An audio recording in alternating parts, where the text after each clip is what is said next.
बिस्मिल्लाहिर्रहमानिर्रहीम। अस्सलाम वालेकुम। आप देख रहे हैं डीडीपी एनालिटिका। आज दुनिया भर में ख़वातीन के आलमी दिन की मुनासबत से ख़वातीन के हकूक़ के बारे में रैलियाँ निकाली गईं और भरपूर तरीके से हकूक़ के बारे में मुतालबात किए गए। पूरी दुनिया में मुख्तलिफ़ जगहों पे औरतों के इज्तिमात, सेमिनार और जुलूस देखने को मिले। पाकिस्तान में भी इसी तरह मुख्तलिफ़ शहरों में ख़वातीन ने जुलूस निकाले, अपने अपने अंदाज में अपने हकूक़ के लिए बात की। ये सब चीज़ें और इस तरह की एक्टिविटीज़ जब मैं देख रहा था तो ख़वातीन के बारे में सोच आनी शुरू हुई।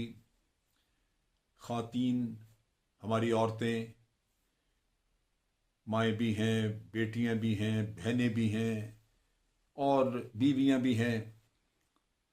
देहातों में कभी देखा था कि वहाँ पे ख़वातीन के साथ बहुत अच्छा सलूक नहीं किया जाता। बाज़ इलाक़ों में जहाँ पे बड़े बड़े ज़िम्मेदार जागीरदार लोग मौजूद हैं वहाँ भी सुनने में आता है और बाज़ जगहों पे मुशाहिदा भी है कि ख़वातीन के साथ अच्छा सलूक नहीं किया जाता। फिर इज़्ज़त के नाम पे कत्ल और वनी वटे सट्टे के रिश्ते, जरगे के फ़ैसलों पे औरतों की जरगा फ़ैसले करते हुए औरतों के मुकद्दर और किस्मतों के फ़ैसले करे।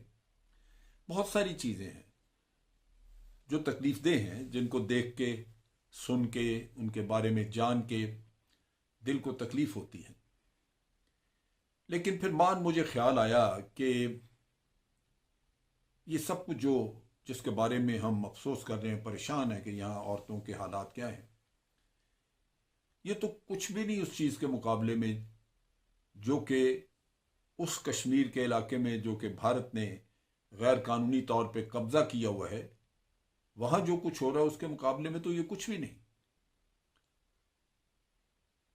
मेरे जहन में वहाँ के हालात आने शुरू हुए। 90 की दिहाई में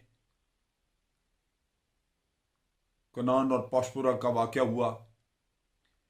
300 सिपाही, 300 फौजी अफसरान, जवान, जेसीओस, ये दोनों गांव में रात के अंधेरे में घुसे और एक ही रात में 100 से ज़्यादा ख़वातीन की आबरू रेज़ी की। ये ख़वातीन 60-65 साल की उम्र, उससे बड़ी, अपनी औलादें ब्याह चुकी, लेकिन ज़िंदगी में ये दिन देखना पड़ा। नौजवान लड़कियां, नौब्याहती लड़कियां और फिर बच्चियां जो कि बहुत छोटी उम्र की थीं, 12-13 साल की, उनको भी नहीं छोड़ा गया। वो ख़वातीन आज भी इंसाफ की मुंतज़र हैं, उनको इंसाफ नहीं मिला। लेकिन कहानी यहाँ ख़त्म नहीं होती। कश्मीर में आज दिन तक भारतीय जुल्म सितम का निशाना तकरीबन 11,000 के करीब ऐसी ख़वातीन जो अपनी अस्मत गवा बैठी और इस मुनाफिक दुनिया का ज़मीर न जागा। पिछले दिनों ही अक़वाम मुत्तहिदा की ह्यूमन राइट कमीशन ने रिपोर्ट शाया की जिसमें भारत के जुल्म बर्बरियत, इंसानी हकूक़ की पामाली, जंगी जराइम, कश्मीर में जो कुछ किया उसका बहुत सारा कुछ नक्शा वहाँ पे बयान किया और कहा कि एक कमीशन जाना चाहिए, फैक्ट फाइंडिंग कमीशन, जो जाके वहाँ से हकाइक देख के आए, जो चीज़ों को वेरीफाई करके आए और फिर उसके बारे में आगे कुछ किया जा सके यूनाइटेड नेशन की तरफ से। लेकिन 1.5 साल गुजर जाने के बाद भी, 1.5-2 साल गुजर गए, भारत ने फैक्ट फाइंडिंग कमीशन को वहाँ जाने की इजाज़त दी थी और मक्काराना तरीके से दिल्ली में बैठे हुए उन सफ़ीरों को जो कि पिकनिक करना चाहते हैं, उनको वहाँ ले जाके 1-2 जगहों पे फिरा के दिखा के कहा, वाह जनाब, कश्मीर तो नॉर्मल है। अब ख़वातीन के जो मज़ालिम हैं, ख़वातीन के जो मसाइल हैं वहाँ पे, पहली बात तो ये कि भारत के जुल्म की वजह से हज़ारों के हिसाब से ख़वातीन बेवा हो गई, इज्तिमाई कब्रें निकली हैं। आखिर किसी की बीवियाँ थीं, किसी का कोई भाई था, किसी खातून का कोई बेटा था। माएँ बयान करती हुई रोती, बहनें भाइयों से महरूम, औरतें अपने शौहरों से महरूम, और जिंदगी लंबी आगे पड़ी हुई जिसको गुजारना मुश्किल। ये वहां की औरतों का मुकद्दर है। अब देखिए, आसिया अंद्राबी एक चट्टान की तरह खड़ी हैं, एक बहादुर खातून, दुख्तरान कश्मीर की एक बहादुर लीडर, लेकिन है तो खातून। उनके भी बच्चे हैं, उनके शौहर भी जेल में है 16 साल से, गालिबन 17 साल से, और आसिया अंद्राबी भी कई दफा जेल जा चुकी है और आज भी जेल में बंद है। ये सजा उनको सिर्फ इस बात की दी जा रही है कि वो अपना एक इंसानी पैदाइशी हक मांगते हैं कि हमें हक के खुद इरादियत दिया जाए। औरतों के मजालिम सिर्फ यही खत्म नहीं हुए। कश्मीर की वो औरतें जो कश्मीरी लोग पाकिस्तान से ब्याह के लेके गए,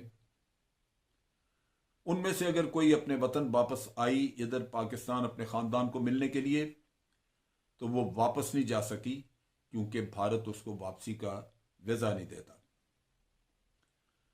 जो खवातीन वहां पे हैं उनमें से मुझे चंद एक का पता है जो कि पिछले 16-17 साल से वहां फंसी पड़ी हैं, उनको वीजा नहीं दिया जाता, वो आ नहीं सकती, और उनकी गैर हाजिरी में कराची की खातून, उसके माँ बाप यहाँ फौत हो गए, वो नहीं आ सकी क्योंकि वो कश्मीर में ब्याही हुई है। वो लड़कियां जो यहाँ से शादी करके चले गईं, आज कश्मीर में होने की वजह से वो फंसी पड़ी हैं। क्या ये इंसानियत है? इंसानी रिश्ते गो कि ये होते तो उसी वक्त हैं जब तक जिंदगी है, लेकिन जब तक किसी ने जिंदा रहना वो रिश्ते तोड़ नहीं सकता। ये रिश्ते ही तो आपको आपके दुखों का मदावा करते हैं। माँ बाप जैसी नेमत, वो बच्चियां माँ बाप से महरूम क्योंकि उनको आने नहीं दिया गया। तो जब ये आप खवातीन का हाल देखें कश्मीर में, तो इंसान बाकी सब कुछ भूल जाता है। ये याद ही नहीं रहता कि किसी और खित्ते में कुछ हो रहा है, क्योंकि बाकी तो सब जगह पे भारसूरत खवातीन आज़ाद हैं।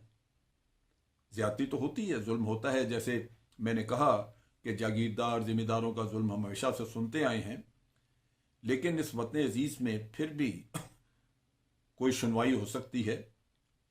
अगर रियासत देख ले, कोई एनजीओ देख ले, कोई भी, यहां पे तो रसाई मौजूद है, और ये दुनिया के हर मुल्क में अगर नहीं है कहीं तो वो कश्मीर है।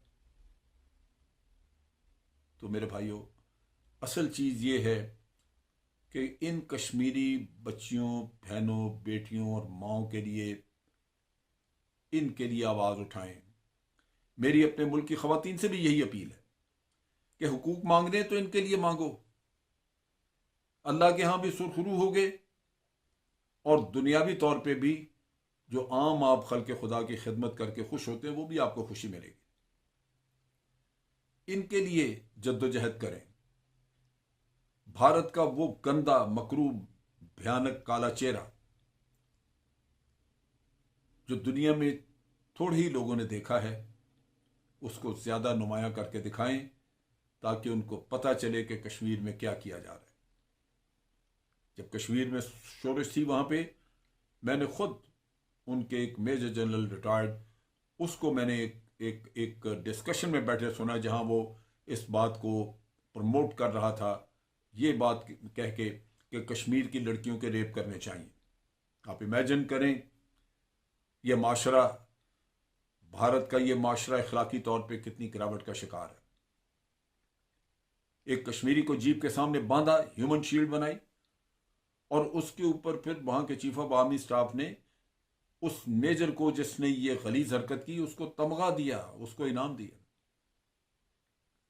तो जहां इखलाकियात का जनाजा इस बुरी तरह निकला हो, वहां पे आप तवक्को क्या कर सकते हैं कि वहां कोई इंसानियत होगी, वहां कोई किसी भी किस्म का कोई इखलाकी मयार ऐसा होगा जिसके तहत इंसानों को ट्रीट किया जाता होगा, वो वहाँ नहीं है। लिहाजा ये अशद ज़रूरी है कि अगर हुकूक की आवाज़ उठानी है तो इन कश्मीरी माँ बहनों के लिए उठिए, इनके हुकूक के लिए आवाज़ उठाएं, और इनके हुकूक के लिए आवाज़ उठाना आपके फ़राइज़ में शामिल है। अल्लाह ताला अपना रहम करम करे, उन बच्चियों पे, हमारी बेटियों पे अपनी रहमत का साया रखे, उनको दुश्मन की बुरी नज़र से बचाए, और रब्बुल आलमीन अपने हिफ्ज़-ओ-मान में रखे उन तमाम बच्चियों को जो आज कश्मीर में मजबूरी के आलम में पड़ी हुई हैं।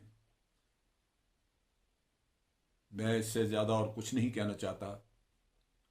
मेरी सबसे इस्तदा है कि अगर कुछ करना है तो उनके लिए करें, दुआ करनी है तो उन बच्चियों के लिए करें, हुकूक मांगने हैं तो दुनिया से उनके लिए मांगें। और इसी से मैं समझता हूँ कि शायद दुनिया का ज़मीर जागे और फिर इन बच्चियों के मुकद्दर भी बदले जा सकें।